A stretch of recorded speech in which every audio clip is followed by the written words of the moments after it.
नमस्कार मित्रांनो, स्पर्धा परीक्षा मार्गदर्शन चॅनलमध्ये तुमचं मनापासून स्वागत आहे. स्पर्धा परीक्षा करणाऱ्या प्रत्येक स्पर्धकाच्या मनात असे भरपूर प्रश्न येत असतात. सुरुवात कशी करावी? सुरुवात कुठून करावी? अभ्यास कसा करावा? अभ्यास किती करावा? आणि त्यासाठी नेमकं काय केलं पाहिजे? असे अनेक प्रश्न स्पर्धा परीक्षा करणाऱ्या स्पर्धकांच्या मनामध्ये येत असतात. परंतु त्याआधी सुरुवात कशी करावी हे पाहू, म्हणजे बाकीच्या प्रश्नांची उत्तरे मिळतील. स्पर्धा परीक्षा ओळख.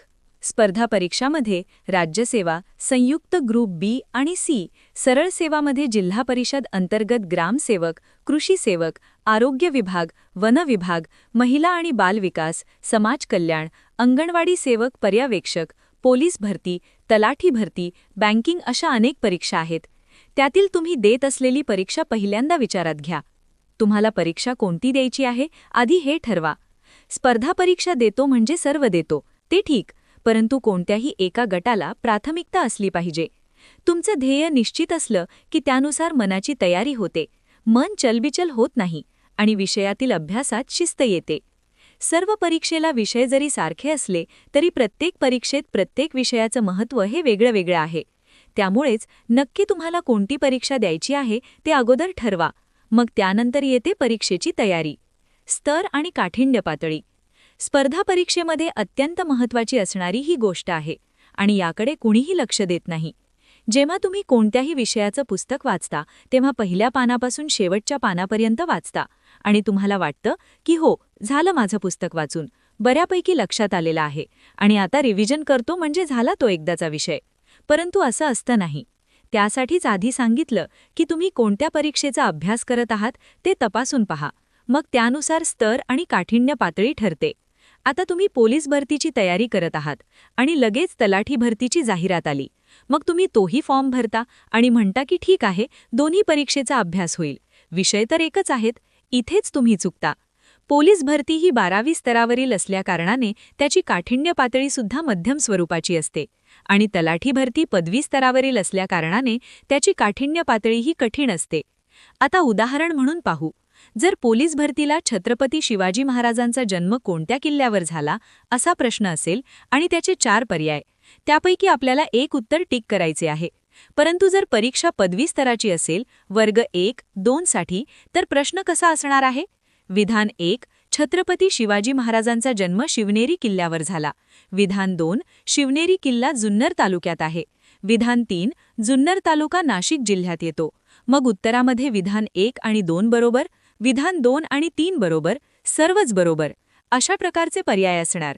माझा सांगण्याचा मुद्दा हा आहे, जशी परीक्षा बदलते तसा स्तर बदलतो, काठिण्य पातळी बदलते, प्रश्न विचारण्याची पद्धतसुद्धा बदलते. जर तुम्ही आरोग्य सेवकचा अभ्यास करणार असाल आणि सोबत कृषी सेवकचा पेपर असेल तर अशावेळी सोबत अभ्यास होऊ शकतो, कारण दोन्हींचा स्तर आणि काठिण्य पातळी एक आहे. फक्त विज्ञान आणि कृषी या विषयाचा अभ्यास वेगळा असेल. त्यामुळे परीक्षेचा स्तर यावरून काठिण्य पातळी ठरते आणि त्यानुसार विषयातील घटकांना महत्त्व प्राप्त होतं, हे लक्षात घ्या. मागच्या प्रश्नपत्रिका. आता स्तर आणि काठिण्य पातळी हा प्रकार तुमच्या लक्षात आलेला असेल. आता तुम्हाला प्रश्न विचारण्याची पद्धत लक्षात आली पाहिजे. आता मी वरती उदाहरण दिलं तसेच प्रश्न असतील असं नाही. ते फक्त तुम्हाला समजावं की प्रश्नाचा आवाका किती असतो त्यासाठी ते उदाहरण आहे. आता तलाठी भरती आणि संयुक्त.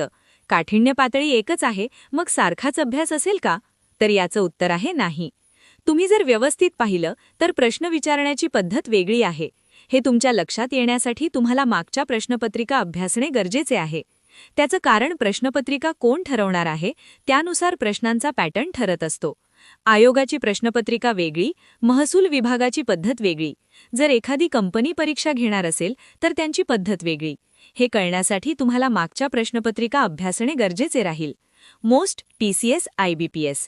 मागच्या प्रश्नपत्रिका पाहताना कोणत्या विषयाला किती महत्त्व द्यायचं, त्या विषयातील कोणत्या घटकावर आपली मजबूत पकड असली पाहिजे, कोणत्या घटकांवर वन लाइनर येतात, कोणते घटक असे आहेत जे चालू घडामोडीशी संबंधित आहेत, हे तुमच्या लक्षात येईल. सराव करताना सुद्धा तुम्ही संयुक्त परीक्षेचा अभ्यास करताय आणि सराव पेपर तलाठीचे सोडवताय असं करू नका. सराव म्हणून ठीक आहे, परंतु वेळेला महत्त्व द्या आणि योग्य तेच करा, म्हणजे योग्य तेच होईल.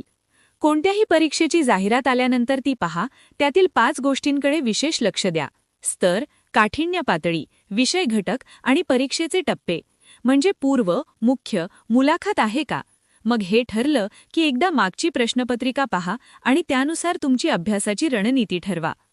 कोणत्याही स्पर्धा परीक्षेच्या यशाचं गमक हे शिस्त, सातत्य आणि परिश्रम यावर आधारलेलं आहे.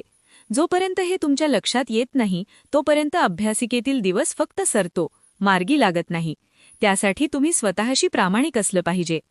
बऱ्याच वेळा असं होतं की आपण प्रामाणिक आहोत, सर्व बरोबर सुद्धा करत आहोत, परंतु यश मिळत नाही.